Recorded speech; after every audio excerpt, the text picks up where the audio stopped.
Voilà, donc, que sont les 6 perfections de la sagesse? Eh bien, c'est un enseignement qui a été donné par Bouddha, il y a environ 2600 ans.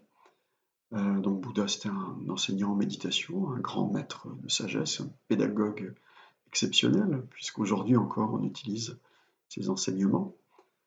Il a résumé, on peut dire, une voie de sagesse, une voie méditative, en 6 points, en 6 familles de qualités positives qu'on peut essayer de développer en nous, de cultiver, d'entretenir en nous. Voilà. En résumé, si on pratique tout ça, si on pratique ces 6 choses-là, eh bien notre qualité de vie devrait s'en trouver améliorée et on devrait être de plus en plus heureux. Alors c'est quand même intéressant, ces 6 choses-là. Et vous allez voir que c'est du bon sens, hein. Simplement, quand on fouille un peu, c'est beaucoup plus profond que ça en a l'air. Alors la première de ces qualités, c'est la patience. C'est ce que nous allons étudier aujourd'hui, la patience. La seconde, c'est la générosité. La générosité de cœur. Attention, hein, pas la générosité d'apparat ou de surface. Ensuite, on a l'effort. L'effort, pas l'effort laborieux, hein, mais l'effort joyeux, l'effort enthousiaste, l'effort persévérant. Vous voyez ce genre d'entrain un petit peu énergique, constant, de bonne humeur. Voilà du genre d'effort dont il s'agit. Et puis il y a l'éthique. L'éthique en tant que cadre moral au sein duquel on peut évoluer, quoi, en toute sécurité, sans risque de se faire de mal ou de faire du mal aux autres. Et puis, il y a la famille de la concentration, mindfulness, pleine présence, pleine conscience, attention, vous voyez, tout ce genre de choses. Et en fait, la méditation laïque, traditionnellement, c'est sur ce point-là que ça se concentre, sur cette 5e des perfections de la sagesse. La plupart du temps, la méditation laïque se résume à ce 5e point, la pleine conscience. Et le dernier point, c'est la sagesse, ou plutôt les sagesses, parce qu'il en existe de nombreuses. Voilà, donc je viens de vous nommer les 6 perfections de la sagesse. Alors, au fil des prochaines semaines, on va les éplucher une par une, on va méditer là-dessus et on va essayer de les comprendre. Ok? Ça va jusque-là? Bon. Alors la patience. Figurez-vous qu'il n'existe pas une seule sorte de patience, mais il en existe 4. Ok? Alors, je vous nomme les 4 sortes de patience et puis après on va les décortiquer ensemble. La première s'appelle l'acceptation patiente. Alors, on verra tout à l'heure que ce nom est un petit peu trompeur. Il ne s'agit pas de ne rien faire, d'être passif ou d'être fataliste. C'est au contraire quelque chose de courageux et qui nous permet d'entrer en action de façon juste. La première, c'était donc l'acceptation patiente. La seconde, c'est la patience d'accepter la souffrance inévitable de bon gré. C'est-à-dire que parfois, on est confronté à des souffrances qu'on ne peut pas éviter, parce qu'il n'y a pas de médicament pour ça, ou parce qu'il n'y a pas de solution immédiate. Donc, on a besoin d'être patient face à ce genre de phénomène. C'était donc la patience d'endurer de bon gré les souffrances inévitables. La troisième, c'est la patience de la voie intérieure, c'est-à-dire la patience de pratiquer une voie spirituelle, une voie méditative ou une thérapie. Vous voyez, tout ce qui est travail intérieur, tout ce qui est voie intérieure, de pratiquer ça, mais avec patience. Plusieurs d'entre nous savent à quel point on a besoin de patience pour travailler sur soi. Parce que c'est long, c'est laborieux, c'est plein d'obstacles, donc on a besoin d'une grande patience. Et puis, la dernière, la quatrième, c'est la patience de ne pas riposter. On verra tout à l'heure en quoi ça consiste exactement. Donc je vous ai nommé les 6 perfections de la sagesse, juste nommées comme ça, hein, et les 4 types de patience. Je vais maintenant me référer au livre dont je vous ai parlé tout à l'heure.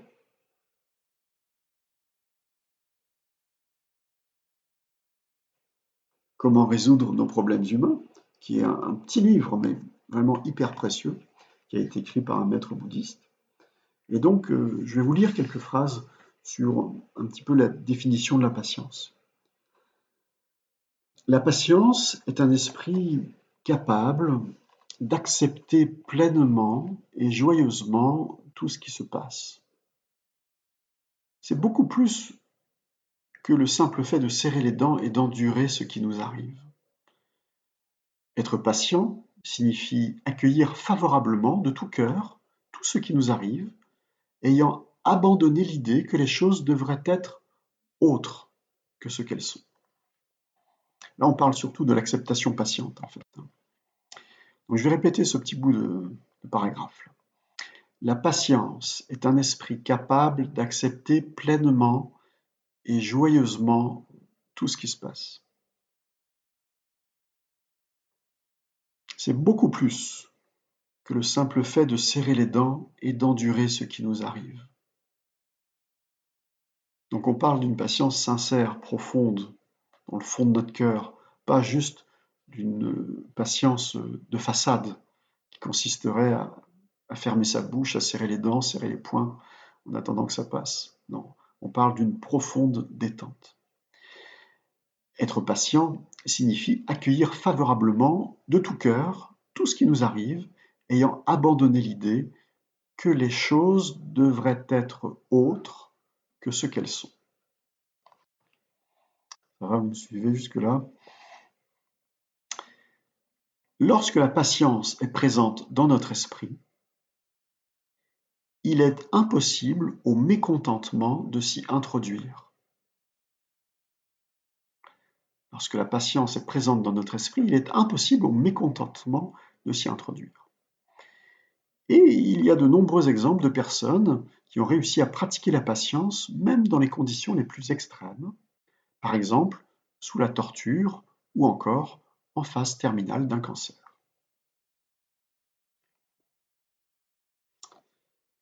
Voilà, donc on est en train de parler ici en fait du premier type de patience, hein, c'est l'acceptation patiente.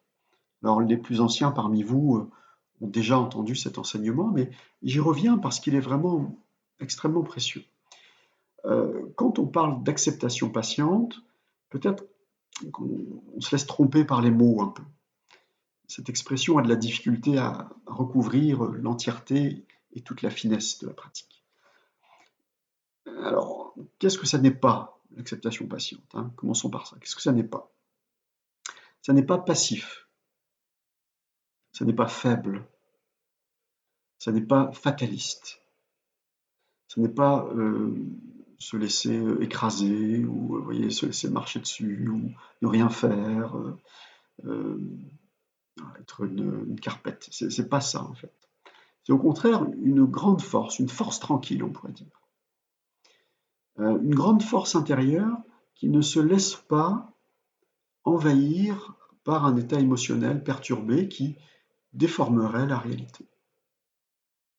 Autrement dit, l'acceptation patiente, c'est avant tout prendre acte des choses telles qu'elles sont. C'est comme une lucidité tranquille, on pourrait dire. L'acceptation patiente, c'est une lucidité tranquille qui ouvre les yeux, qui voit les choses telles qu'elles sont, en dehors de tout état émotionnel perturbé, qui prend acte de ce qui est là. On fait le portrait de la situation telle qu'elle est. C'est là, c'est comme ça. On abandonne l'idée que ça devrait être autrement. Parce que quand je dis ça devrait être autrement, j'exprime une fiction en fait, une chose qui n'existe pas du tout. Hein, on est d'accord là-dessus, hein, ceux qui sont bons en grammaire, ils savent que la conjugaison ça devrait être autrement, ça exprime une chose qui n'existe pas. Le seul endroit où existe cet idéal, c'est dans mon esprit. Donc on essaye d'abandonner l'idée que ça devrait être autrement, ou que ça pourrait être autrement, ou qu'il eût fallu que les choses soient différentes de ce qu'elles sont. C'est une attitude réaliste. On regarde les choses telles qu'elles sont dans la réalité. On oublie notre état émotionnel perturbé qui, de façon un peu enfantine, voudrait que les choses soient différentes. Et le sage pourrait nous dire: mon coco, ma cocotte, tu voudrais que les choses soient différentes, hein? Eh ben tant pis pour toi, parce que c'est comme ça. La réalité ne va pas se modifier parce que tu voudrais que les choses soient différentes. Ta fiction ne va pas suffire à transformer les choses telles qu'elles sont. Donc, pas immédiatement en tout cas. Donc, l'acceptation patiente, c'est vraiment quelque chose de lucide, de clairvoyant, de, de réaliste, qui regarde les choses, qui fait le portrait de la situation telle qu'elle est, et qui renonce complètement à tout état d'esprit perturbé qui voudrait que, oh bah oui, ou c'est dommage, ou qui calimérote un peu, bon, j'aurais pas voulu que ce soit comme ça, c'est trop bête. On prend acte des choses. Donc c'est une posture courageuse, c'est une posture solide, euh, parce qu'il y a comme la vaillance de la lucidité dans cette posture. Alors qu'une personne colérique, par exemple, qui fait face à une situation difficile, eh bien, elle est faible. Elle est faible, puisqu'elle est névrosée, en fait. Elle est malade. Une personne colérique, c'est une personne psychiquement pas équilibrée. Elle n'est pas en bonne santé, en fait, sur ce moment, hein, au moment de la colère. Elle détruit son bonheur, elle se met en colère, elle pollue l'ambiance autour d'elle, et ça n'arrange pas la situation. Si la colère arrangeait la situation, oh, la France serait un pays merveilleux, où tout le monde serait toujours heureux. Parce que on est pas mal spécialiste pour la colère, il me semble, par rapport à d'autres peuples. Excusez-moi si je caricature un peu. Euh, donc, on peut avoir l'impression qu'une personne colérique est solide, forte, et en réalité, si on regarde avec sagesse, c'est tout le contraire. C'est une personne faible qui montre ses limites. Personne colérique, elle montre ses limites. Elle montre que, bon, ça y est, elle a dépassé ses limites, elle commence déjà à dérailler un petit peu. Sa colère déforme sa vision de la réalité, elle perd ses moyens, elle dit des mots qui dépassent sa pensée, elle essaye de faire peur aux autres en étant en colère, elle va polluer sa paix intérieure, l'ambiance autour d'elle, et probablement empirer la situation. L'acceptation patiente, au contraire, c'est une sorte de force tranquille, de lucidité paisible, de réalisme tranquille, qui prend acte des choses telles qu'elles sont. Et c'est à partir de cette acceptation patiente qu'on va être capable d'agir de la façon la plus juste, la plus pertinente.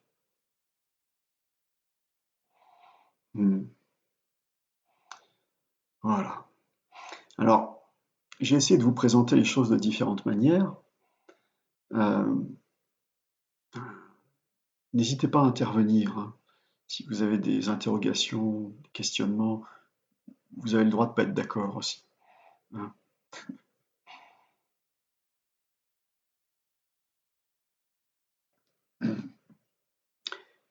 Une personne me disait, euh, hmm, mais qu'en est-il du passage à l'action alors? Parce que c'est bien beau l'acceptation patiente, mais à un moment donné, il faut bien agir. Alors si on ne se met pas en colère, bah, on laisse faire, quoi, en fait. Est-ce que l'acceptation patiente, ce serait du laisser faire n'importe quoi? Bah non, non, en fait, c'est pas laisser faire n'importe quoi. Euh, L'acceptation patiente est aussi le meilleur état d'esprit possible lorsqu'il s'agit de mener une action coercitive ou punitive, hein. Regardez la justice, elle est patiente, elle est lucide, elle essaye en tout cas. Elle regarde les choses telles qu'elles sont, et s'il s'agit d'être coercitif ou de punir quelqu'un pour un acte négatif, ben, on le fait. Mais les juges n'ont nullement besoin d'être en colère pour faire leur métier. croyez que les juges passent leur temps à être en colère? Non, pas forcément. C'est juste qu'ils essaient d'être aussi réalistes que possible, aussi lucides et patients, parce que le processus prend du temps. Euh, dans mon expérience professionnelle, dans le milieu du social ou des ONG, ou dans diverses entreprises, notamment dans les ONG à l'international, bon, il m'est souvent arrivé, au fil de mon travail, de mener des actions pour aider les gens qui sortaient de prison, pour aider les personnes handicapées physiques, les personnes handicapées psychiques, ou les enfants des rues, bon, ou les gens pauvres, ou les gens dans une extrême misère en Amérique du Sud ou en Asie. Bon, ça m'est arrivé de faire des choses comme ça, comme bien d'autres le font chaque jour. Mais est-ce que j'ai eu besoin d'être en colère pour ça? Bah non, pas du tout. Par contre, je peux vous dire que j'ai souvent entendu des gens râler, mais ne pas lever le petit doigt pour aider les autres. Ça, j'en ai souvent entendu. Un peu comme si la colère nous bouffait de l'énergie et nous empêchait d'agir positivement. Si vous regardez bien, il y a plein de gens qui changent les choses, qui, qui travaillent pour préserver notre environnement écologique, pour aider les autres. Il y a plein de gens qui font un tas de choses merveilleuses, mais sans une pointe de colère, sans râler, alors que d'autres râlent beaucoup, mais du coup ils n'ont plus d'énergie pour agir. Voilà. Bon, les êtres humains, on est comme ça. On est un peu contradictoire parfois. C'est comme ça. Voilà pour l'acceptation patiente. C'était la première sorte de patience. Ça va jusque-là? N'hésitez pas à intervenir. Ah, il y a Marie-Fred, si tu veux activer ton micro. Oui, vas-y. Tu m'entends? Oui, oui, très bien.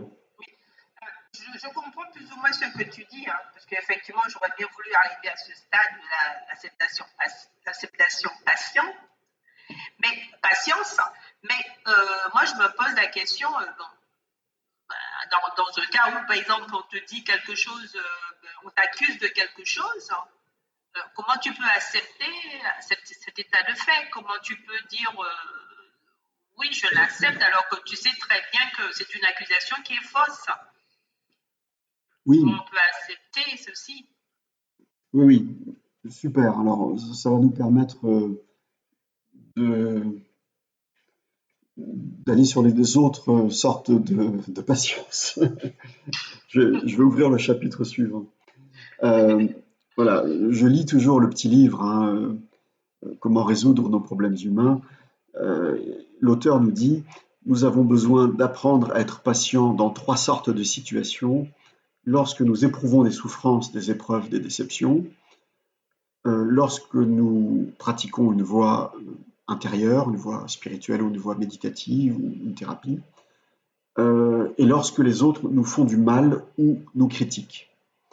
Et ça, ça correspond à la dernière des patiences, donc on va pouvoir l'aborder maintenant. Que faire lorsqu'on nous critique, lorsqu'on nous fait du mal?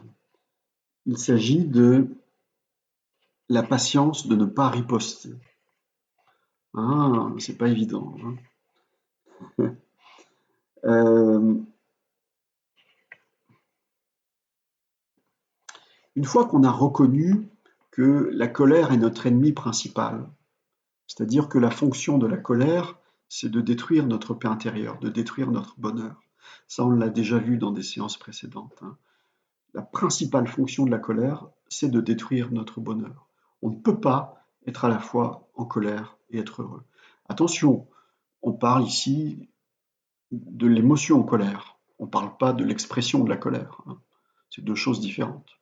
On ne parle pas des mots, on ne parle pas des gestes, ni du visage rouge sous l'effet de la colère. On parle de l'émotion de colère. L'émotion de colère, c'est la destruction de notre paix intérieure. On ne peut pas être à la fois en colère et être heureux. Il faut bien qu'on se mette ça en tête. Parfois on dit, oui, mais d'exprimer cette colère, ça fait du bien, ça l'évacue. Bon.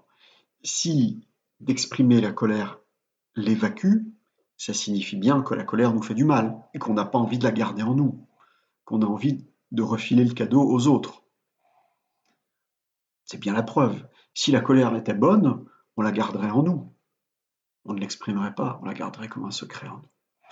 Alors, on préfère refiler le cadeau aux autres, à nos conjoints, à nos enfants, à nos amis, etc.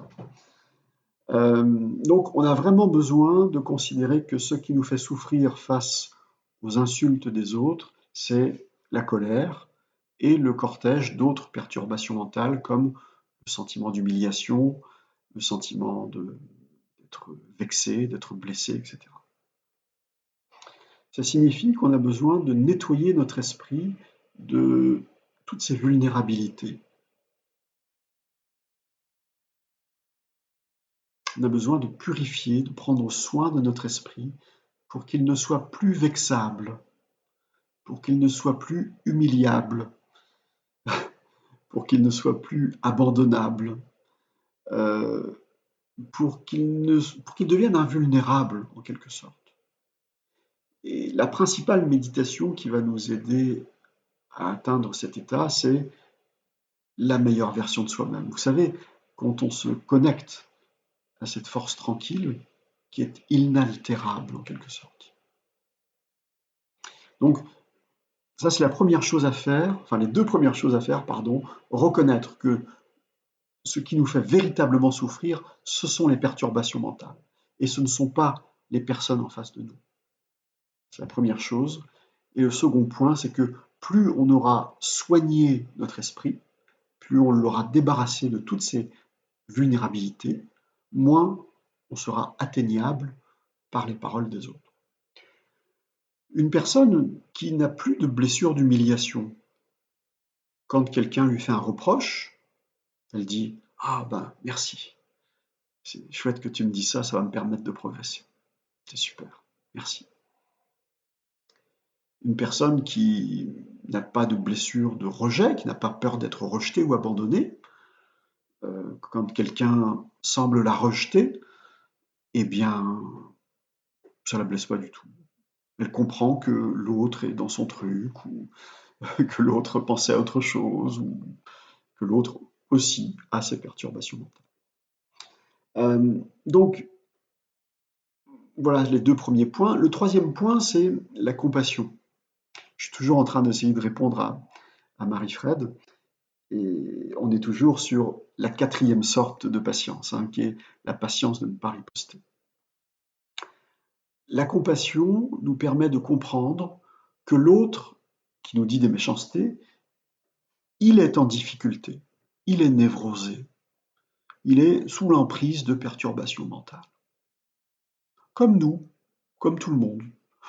Tous les humains sont un peu à l'ouest, plus ou moins, carrément à l'ouest quelquefois, carrément dans les choux. Donc l'autre est sous l'emprise de confusion, de méprise, de maladresse peut-être. C'est peut-être par maladresse verbale qu'il nous a dit cette parole blessante. Peut-être qu'il ment, parce qu'il est sous l'emprise de toutes sortes de perturbations mentales. Donc on a vraiment besoin de comprendre, il faut vraiment qu'on se mette dans la tête que tout le monde, y compris nous-mêmes, on est à l'ouest.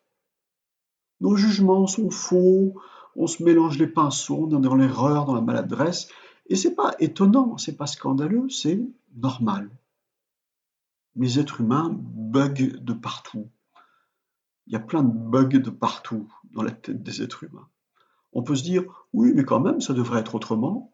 Les gens devraient être respectueux. Oui, mais vous vous souvenez ce que ça veut dire devrait? Ben, ça veut dire que c'est dans notre fiction. C'est pas comme ça dans la réalité. Il y a des gens irrespectueux. Il y a des gens perdus, des gens maladroits, des gens méchants. C'est pas surprenant. C'est pas inhabituel. C'est pas nouveau. Ça vient pas de sortir ce matin. Ça a toujours été comme ça. Il suffit de s'intéresser à l'histoire de l'humanité, et puis ça a toujours été comme ça. Donc, on va peut-être arrêter d'être naïf, de se laisser surprendre à chaque fois par la méchanceté ou les paroles maladroites. C'est normal. Donc, essayons préventivement de nous souvenir que c'est normal, les gens sont maladroits. Et nous aussi. Oui, mais ça devrait pas. T'es pas d'accord si tu veux, mais c'est comme ça. Il y a de l'irrespect, il y a de la maladresse, il y a de la méchanceté, il y a du mensonge. C'est comme ça. Ça a toujours été comme ça, et puis ce sera toujours comme ça. Donc, à nous d'avoir la maturité émotionnelle de nous habituer à ce phénomène. Maintenant, avec la compassion, on y met du bon cœur, on y met de la tendresse. La compassion comprend avec le bon cœur que l'autre est sous l'emprise de perturbations mentales et que s'il nous dit des méchancetés ou des mensonges ou des bêtises, c'est parce qu'il est souffrant. L'autre est souffrant en fait. Voilà. On est dans un hôpital. Le monde c'est un hôpital. Tout le monde est malade. C'est peut-être même un hôpital psychiatrique un peu. Et voilà, les gens sont un peu perturbés, nous aussi, et puis bon, on fait ce qu'on peut. Donc, avec la souplesse d'esprit, bah, vous allez pouvoir naviguer au travers de toutes ces bizarreries. Et avec la compassion, bah, vous allez préserver une sorte de tendresse affectueuse, bienveillante envers tout le monde. Quand on est face à un malade, on ne lui tape pas dessus. Quand on est face à une personne déprimée, on ne l'engueule pas quand même. On ne va pas lui enfoncer la tête sous l'eau. On essaie d'être aussi bon que possible avec cette personne-là. Euh, donc voilà pour les trois premiers points que je peux t'apporter, Marie-Fred. Est-ce que ça a répondu un petit peu à ta question?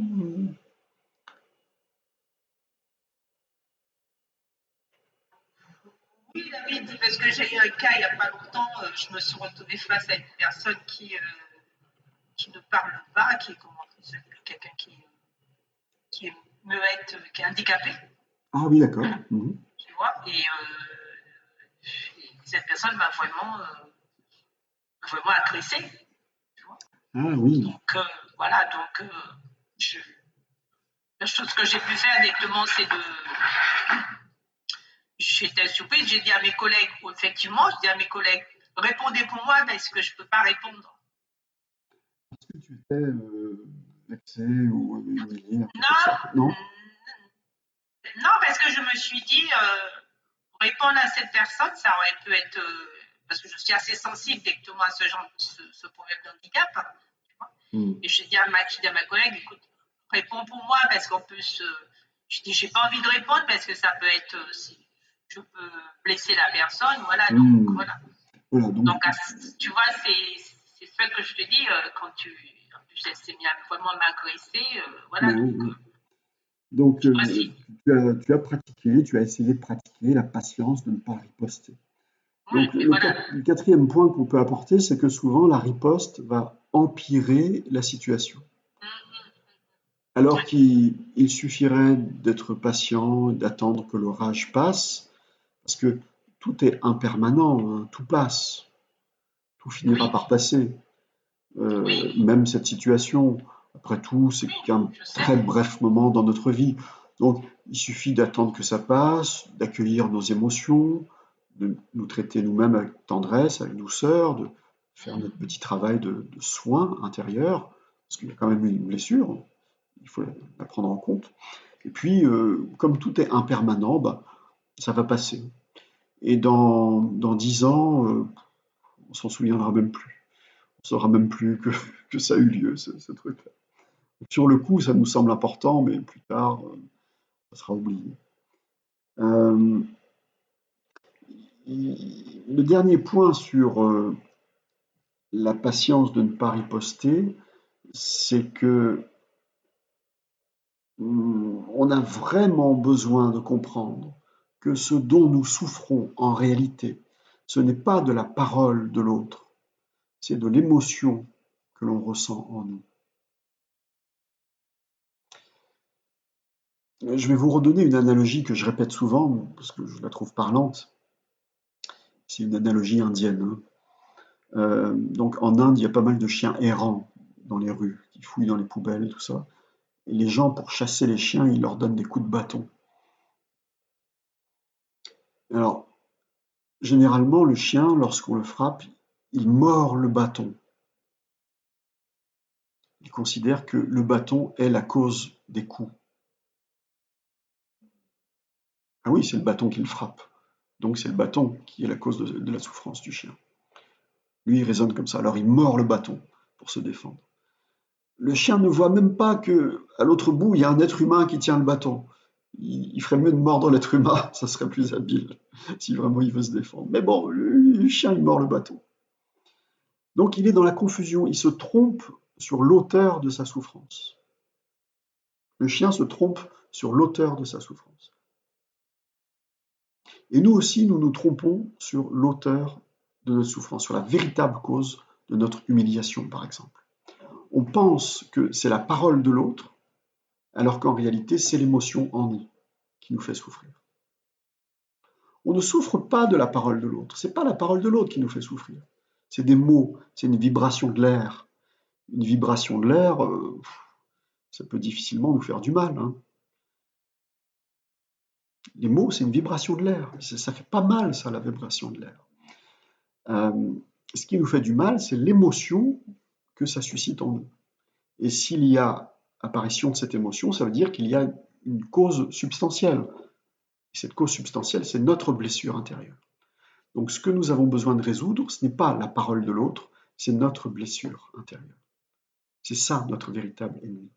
Si nous parvenons à guérir notre blessure d'humiliation, ou notre blessure de rejet, ou d'abandon, ou autre chose, ou notre orgueil tout simplement, si on soigne tout ça, bah, on pourra nous dire tout ce qu'on voudra, ça glissera comme la pluie sur l'imperméable. Voilà, donc on a vu la première et la dernière patience, hein. Ça va, vous me suivez jusque-là? Bon, maintenant on va voir la deuxième. La deuxième, c'est la patience d'endurer la souffrance quand on ne peut rien y faire. La patience d'endurer de bon gré la souffrance ou la douleur physique quand on ne peut rien y faire. Alors, il arrive parfois qu'on ressente des douleurs physiques, comme des maux de tête ou des douleurs articulaires, des maux de ventre. Il arrive que les médecins ne soient pas capables de nous soulager.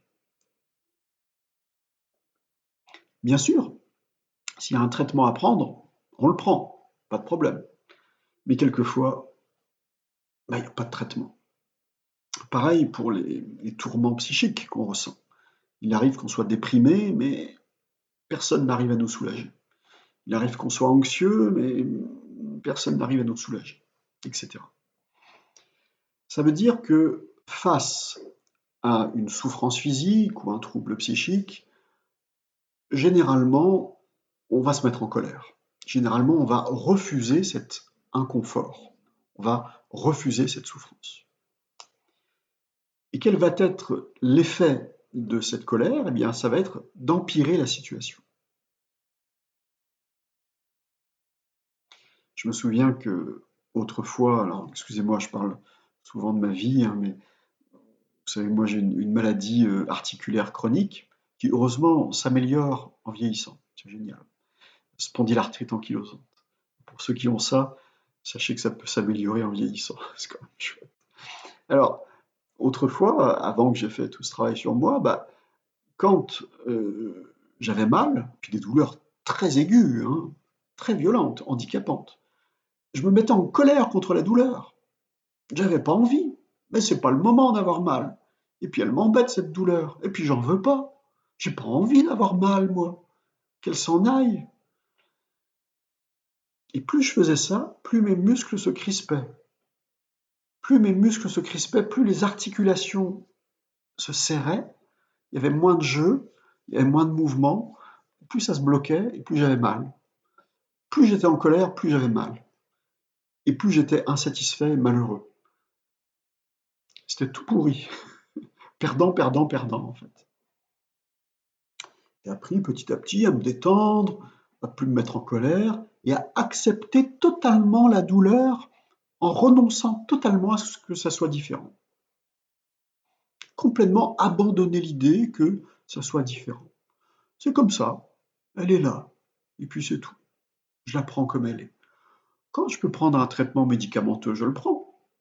Mais pour me traiter, je n'ai pas besoin d'être en colère. Hein. Si vous regardez sur la boîte de médicaments, ce n'est pas écrit conseil pour prendre ce médicament. Premièrement, mettez-vous en colère. Deuxièmement, prenez une gélule matin, midi et soir. C'est pas écrit ça, parce que ça sert à rien d'être en colère pour se soigner. Voilà. Donc, détendu, les muscles se détendent, le système hormonal se repose, parce que la colère, c'est une tempête hormonale. Hein. Le système cardiovasculaire se repose, le cerveau, tous les poumons, la respiration, tous les fibres musculaires, la peau, tout ça, ça se détend, et ça favorise la guérison. Autrement dit, quand, face à une douleur physique, on rajoute du mécontentement, on s'inflige une deuxième souffrance. On freine la guérison et on rajoute de la douleur, la douleur. Alors c'est facile à dire, hein, mais ça demande de l'entraînement quand même. En tout cas, retenons que la prochaine fois qu'on aura mal, la prochaine fois qu'on sera face à une épreuve, une douleur, un tourment, quelque chose, on aura besoin d'être patient, d'accepter patiemment les choses. Et c'est cette disposition d'esprit qui nous permettra de guérir et d'aller mieux plus facilement. Voilà, c'est la patience d'accepter de bon gré les souffrances inévitables.